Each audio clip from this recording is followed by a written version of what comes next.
எல்லாரும் இப்போ இங்கே கவனிங்க. நான் ஜெபிக்கிறேன், இது உங்களுடைய வாழ்க்கையில் நீங்கள் மறக்கவே கூடாது. எப்பொழுதெல்லாம் தோல்வி வருகிறதோ, எப்பெல்லாம் செக்மேட் அப்படின்னு சொல்லி பிசாசு சொல்கிறானோ, அப்பொழுதெல்லாம் நீங்கள் இதை நினைவில் வைத்துக்கொள்ள வேண்டும். இது இயேசு கிறிஸ்துன்னு வைத்துக்கொள்ள, ஏன்னா வார்த்தை இயேசுவானவர். ஓகே, இந்த வசனத்தின்படி இயேசு கிறிஸ்து 21வது வசனத்தை பார்க்கும் பொழுது, அவரை உன்னதங்களில் தம்முடைய வலது பாரசத்தில் உட்காரும்படி செய்தார். இதோ உன்னதத்தில் வலது பாரசத்தில் ஒரு சிங்காசனத்தில் இயேசு உட்கார்ந்திருக்கிறார். ஆமென். அவர் நம்ம மத்தியில் இருக்கிறார். இப்போ எங்கள் மத்தியில் இருக்கிறவர் ஒரு விஷயம் நான் இங்கே உட்கார வைக்கிறேன். Please Jesus sit here. அவர் உட்கார்ந்திருக்கிறார். ஆமென். அவர் உட்கார்ந்த இடம் எப்படிப்பட்ட இடம்? 20வது வசனம் சொல்லுகிறது, எல்லா துரைத்தனத்துக்கும். வேற என்னது? ஒவ்வொன்றா சொல்லுங்க. அதிகாரத்துக்கும். ஓகே, சரியா இருக்குல்ல? தண்ணி டம்ளர். ஓகே. வல்லமைக்கும். வல்லமைக்கும். வேற? கர்த்தத்துவத்துக்கும். அதுக்கு என்னப்பா தேடுறது? ஓகே, கர்த்தத்துவம். வேற?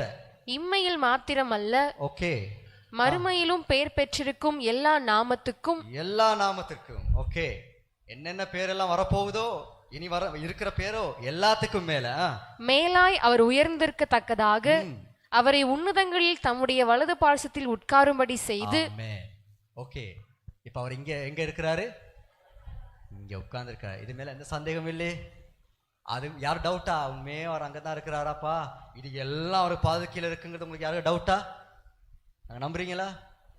டவுட், அது நம்பிக்கையே இல்லை. நம்புறீங்க, சந்தேகமே இல்லை. ஓகே, அவர் இங்க தான் இருக்கிறாரு. 2வது அதிகாரத்தை திருப்புவோம். 6வது வசனம். கிறிஸ்து இயேசுவுக்குள் அவர் தம்மிடத்தில் வைத்த தயவினாலே, நம்மிடத்தில் வைத்த தயவினாலே தம்முடைய கிருபையின் மகா மேன்மையான ஐஸ்வர்யத்தை வருங்காலங்களில் விளங்க செய்வதற்காக கிறிஸ்து இயேசுவுக்குள் நம்மை அவரோடு கூட எழுப்பி உன்னதங்களிலே அவரோடு கூட உட்காரவும் செய்தார். இயேசு கிறிஸ்து.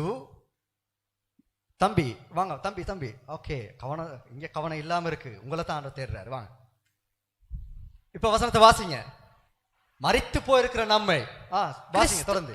கிறிஸ்து இயேசுவுக்குள் நம்மை அவரோடு கூட எழுப்பி உன்னதங்களிலே அவரோடு கூட உட்காரவும் செய்தார். உட்காருங்க.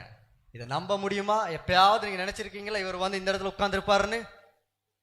இவனா இந்த பையன் எங்க இருக்கிறான்? முடியவே முடியாதத, ஒண்ணுமே இல்லாத மரித்து போயிருக்கிற நம்மை அவரோடு கூட எழுப்பி உன்னதங்களை உட்கார வைத்திருக்கிறார். வைக்க போறாரா? எப்ப நடக்கும் இது? செத்து போன போற பள்ளத்துக்கு போன நடக்குங்க. ரைட் நவ், இந்த நொடியில். அப்ப இதெல்லாம் எங்க இருக்கு?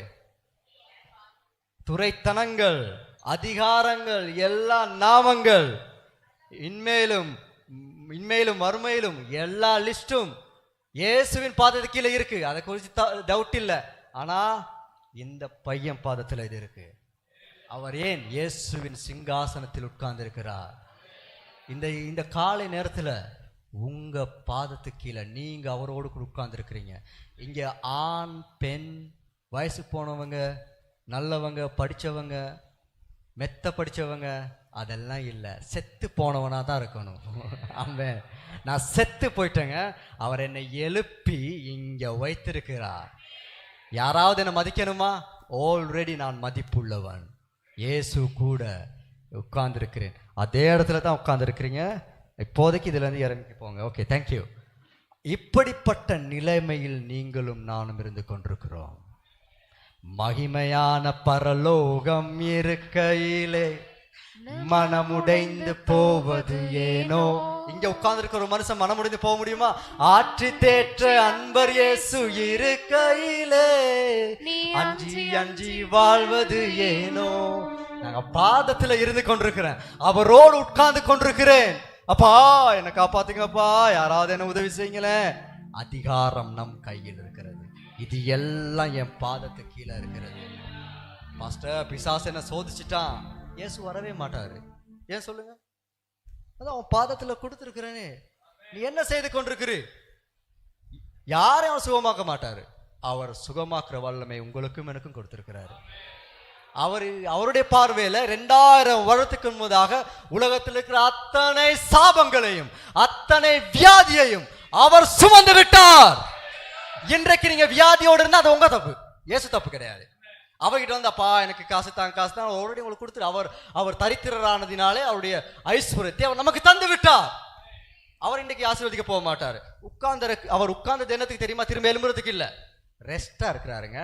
அவர் எழுப்ப வைக்க ட்ரை பண்றீங்க நிறைய பேர். அவர் ரெஸ்டா இருக்கிறார். ஏன் ரெஸ்டா இருக்கிறார்? எல்லாவற்றையும் முடித்து அவர் உட்கார்ந்துட்டாரு. 7ஆம் நாளில் அந்த ரெஸ்டுக்குள்ள வர சொல்லி எங்களை அழைக்கிறார். எபிரேயர் 10வது அதிகாரம் எத்தனை வசனம்? இந்த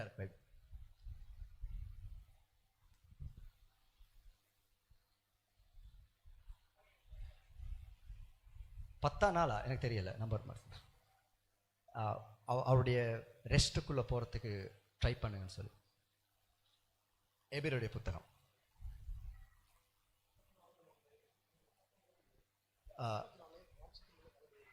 4:10. ஓகே. ஏனெனில் அவருடைய இளைப்பாறுதலில் பிரவேசித்தவன் தேவன் தம்முடைய கிரியைகளை முடித்து ஓய்ந்தது போல தானும் தன் கிரியைகளை முடித்து ஓய்ந்திருப்பான். ஆகையால் அந்த திருஷ்டாந்தத்தின்படி ஒருவனாகிலும் கீழ்ப்படையாமையினாலே விழுந்து போகாதபடிக்கு நாம் இந்த இளைப்பாறுதலில் பிரவேசிக்க ஜாக்கிரதையாய் இருக்க கடவோம். இதுல எல்லாமே இருக்கும் பொழுது சும்மா பாவத்திலையும் சாபத்திலையும் ஆண்டவரை தேடாத வாழ்க்கையிலையும் அப்படியே இருந்து விடாம உங்க பொசிஷனுக்கு வாங்க. இங்க உட்கார்ந்து ரெஸ்டா இருங்க. ஏன் ரெஸ்ட்? எல்லா அதிகாரம் உங்களுக்கு கொடுக்கப்பட்டிருக்கிறது. இதுக்கு தாங்க இவ்வளோ போராட்டம் உலகத்தில் போராடிக்கிட்டு இருக்காங்க. ஆனால் ஒவ்வொரு கிறிஸ்தவனுக்கும் இந்த அதிகாரத்தை ஆண்டவர் கொடுத்திருக்கிறார். அதுவும் உங்க பாதத்துக்கு கீழே வைத்திருக்கிறார். உங்களுடைய வியாதி, உங்களுடைய சாபம், உங்களுடைய ஏழ்மை இது ஒன்றும் உங்களுக்கு சொந்தமானது அல்ல. அவைகள் உங்கள் பாதத்துக்கு கீழே வைத்திருக்கிறார்.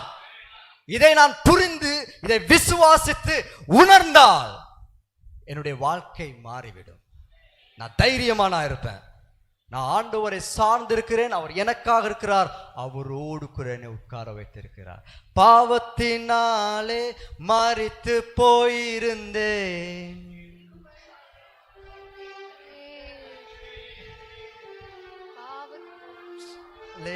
என்னை ரட்சித்தீர், கிருபையினாலே என்னை ரட்சித்தீர், உட்கார செய்தீர், உன்னதங்களிலே உட்கார செய்தீர். அப்பா நன்றி நன்றி. எத்தனை பேர் உண்மையா சொல்றீங்க? அப்பா நன்றி நன்றி. நல்லதையே நான் சொல்லவும் செய்யவும் உள்ளத்தை உறுதிப்படுத்தும்.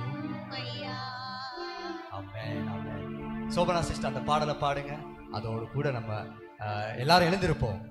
ஆமென். அந்த வரியை திரும்ப நாங்க பாட போகிறோம். உன்னதங்களிலே அவர் உட்கார செய்திருக்கிறார். யாரும் மறந்துட வேணாம். இந்த காலை நேரத்தில் அவரோடு கூட சிங்காசனத்தில் நீங்க அமர்ந்திருக்க